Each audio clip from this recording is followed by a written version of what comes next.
Welcome to Beats and Boots, the podcast where stories from music and subcultures around the world come together.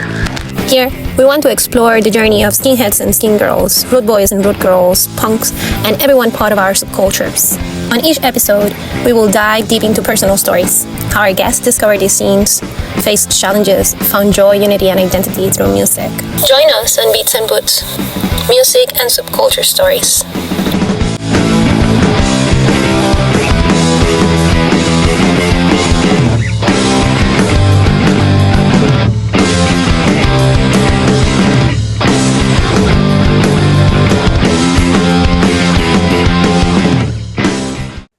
Welcome to Beats and Boots, music and subculture stories. Today's guest is a dynamic musician hailing from Vancouver, Canada.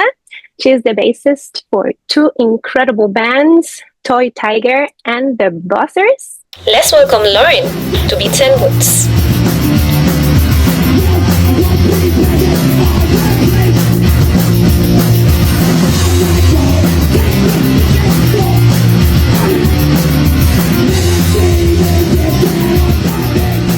Delory, how are you? Good, thank you. How are you? Amazing. Thank you so much for accepting my invitation to be a guest in Beats and Boots. Are you ready to start? Yes, I am. So let's begin with your personal origin, right? That early experiences in the scene.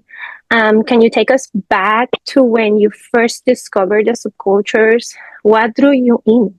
I guess I first discovered the subculture in and around the local gigs and the DJ nights. And what drew me in was just the combination of great music, great attitudes, the camaraderie, and just the excellent outfits, to be honest.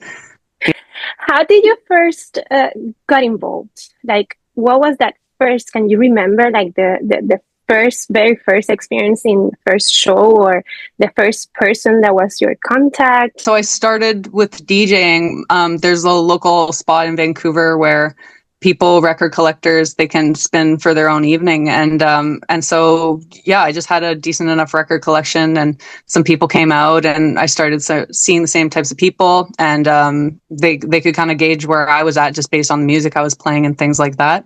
So naturally, they're drinking beer while I'm like on the stands being sober, and it just became very easy to make friends because people come up to me and say hi, and then I'd see the same folks over and over again, and so it kind of just brought me in really softly. And what year was this? How old were you? This would be around 2018. So, let's take me back. Let's just say it was around 2018.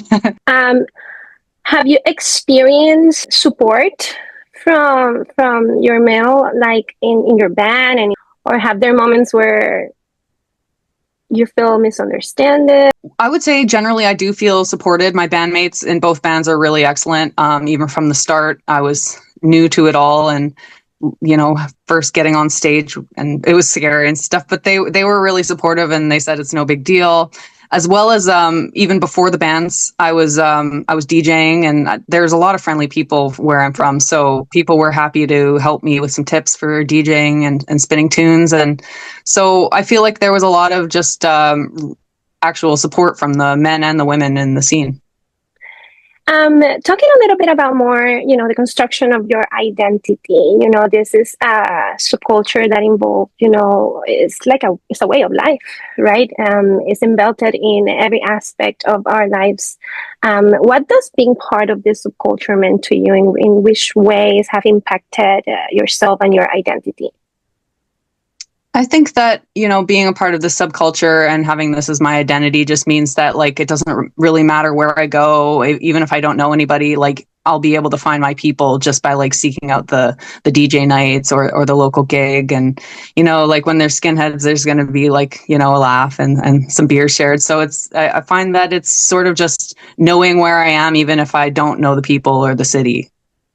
And it's amazing because even though we are in different places in the world, one of the objectives of this project is to connect with people and see, yes, there are differences, but there are so many similarities between all the experience of these subcultures around the world. And as you said, when we travel and we see people, we can identify each other. And how has being part of a subculture, this subculture, influence the way you are, and not only in the scene, but in other places, in terms of your ideas, your personal beliefs? I guess just like having this sort of subculture be like kind of with me all the time just means that it's almost like inherently even inside knowing that you have your people and there's folks out there that can understand you. So even if I'm in situations where I feel out of place, I know that like as soon as I leave this place and like go find my friends, I have my crew. And so I guess it's sort of like had an ambient effect in all aspects of my life, in that it's kind of taught me like that I can stand with a seemingly tough crew and like have a laugh and not be too worried about things, because I know that like those are my brothers and sisters and things. Now, I will want to talk about how's the experience in Canada where you are in terms of the relationship with other women. How do you think, how can women support each other to create a stronger, more inclusive subculture in the community? Yeah, like there's not a lot of women in the subculture where I'm from, but firstly, I suppose like being open and eager to go to tangentially related types of events like the Northern Soul Nights and stuff. There's a lot of ladies there, so that's one. And then to the generally be more supportive in the scene, I think it could be applied as well to any sort of group. But if women realize we're all there for the same thing and there's no need to compete with one another, and just support and just be friendly. Canadians are just all about being friendly. So Yeah, I'm from Puerto Rico, and we are the same. Let's talk a little bit about legacy and future. If you could send a message to your younger self when you really, really started, what would you say? I would just tell myself to don't hesitate and hum and haw about joining bands, because I found that like it was great from the start before I was in bands, but once I joined bands, it's just like you always have your brothers and sisters. Like they're there with you for an awful lot, and so it just means that you always have like, you don't just have to be a spectator, you can go and actively be a part of it, and it makes it so much more meaningful if you can really contribute to the music scene as well as just attend it and see it dance.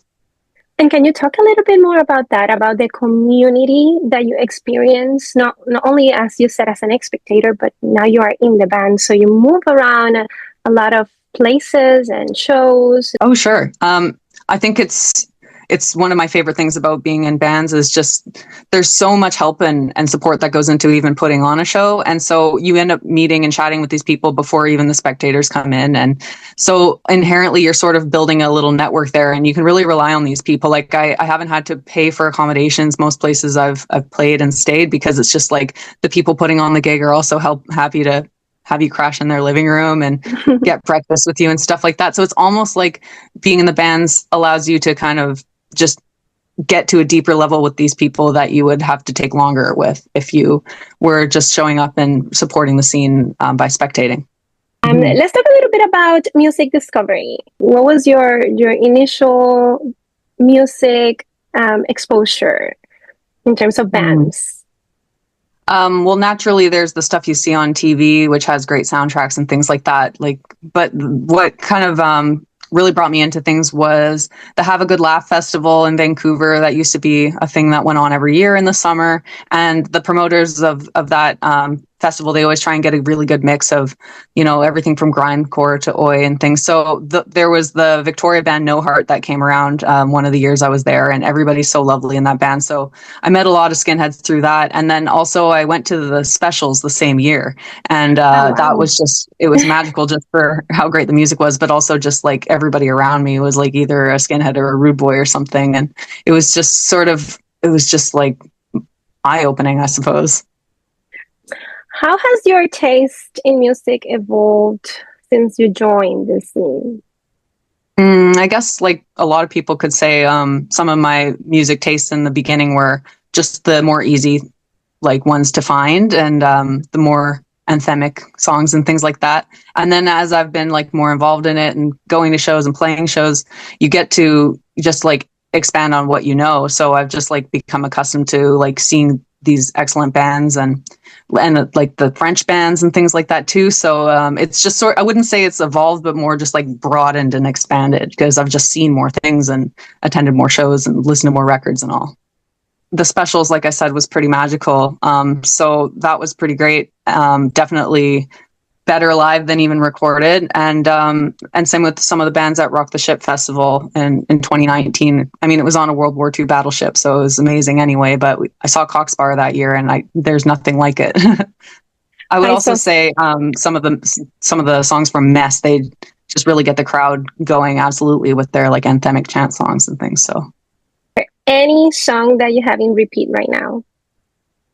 I think I've had 86 Crew Harmonica stuck in my head for years now. It's the perfect blend of just like upbeat ska and like the French vocals. I don't know. I can't get enough of it. So I would say by and large, 86 Crew needs more recognition. Are there any song or bands outside the subcultures that influence your taste in music?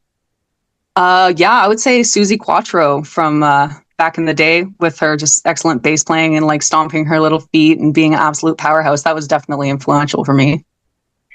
Talking about bass, how you started playing the bass? Like what drove you into bass? Yeah. What drew me to bass in particular was just that there was a bass guitar available.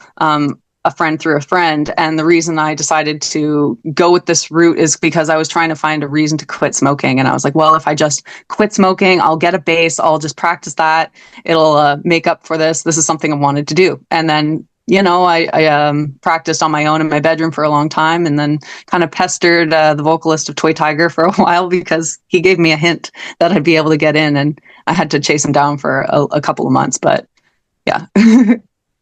That is really, really cool. I was listening to your bands, and truly you do an amazing job. Like, I'm one of those people who pay a lot of attention to the bass in the bands, and it sounds super fun.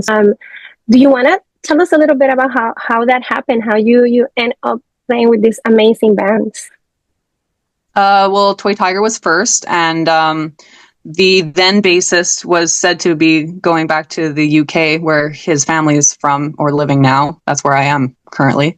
And so I was told that, he'd be going back and that there may be a spot for me, because the vocalist Finn, he had said he'd seen some of my little, put it on Facebook, like practice jams in my room. And he's like, you've got some promise, you've got the look, like, why don't you join the band? And I said, sure, absolutely. When can we start? And then it was, again, like a couple of months until I could pester him. Turns out the bassist formerly did not go to the UK. Now he's on rhythm guitar. We're a 5-piece, and I'm in the band now. And then with the Buzzers, it was just kind of like, it was a stop and go project for long before I was in it. And I have a friend who really wanted to see it go forward, so he wanted to join the band, and the guy wasn't really showing up on bass before, so the vocalist was just like, hey, like, let's get Lauren in, because she's already doing it in Toy Tiger and she knows what she's doing.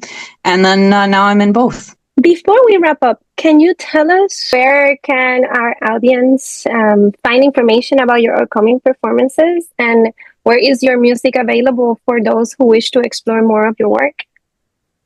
Certainly. So Toy Tiger may have something coming in the new year, which is in the works, but I don't know if it's nailed down. But we do have a record that we're shopping out. So we recorded that in October of last year, and we're looking for the right label to put that out. So if you know anyone, and then the Buzzers, we're doing a January show with Castillo and First Attack and the Enforcers, and then come April we'll be at Oifest as well. And then back to Toy Tiger, we are hoping to put together something in Europe for the later part of the summer. So fingers crossed that goes through. Stay tuned. Thank you so much, Lauren, for joining us today, truly. And thank you, everyone, for listening. Remember to check out our Spotify playlist featuring Lauren's music recommendations. This was Naya Maggi. Until our next episode of Beats and Boots, Music and Subculture Stories. Thank you for having me. No, thank you.